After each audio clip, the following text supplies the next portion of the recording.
कलम जीवा देखा महाशिवरात्रि उपलक्षे पालनाट भी चलती चलन देखा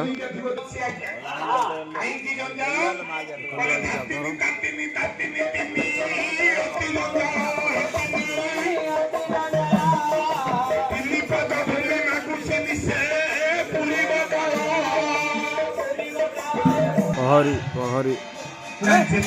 बड़ी राजा महादानी बोली निजक गर्व करुला भगवान सत्य जुगे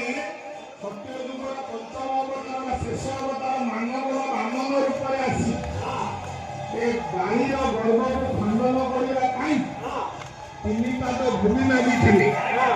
दैत्य मानकर गुरु असुर मानकर गुरु हेले शुक्राचार्य शिष्य मानक रक्षा करने गुरु सब आकुल व्याकुल होता है प्रभु बामन अवतार कुशवट मारी नष्ट कर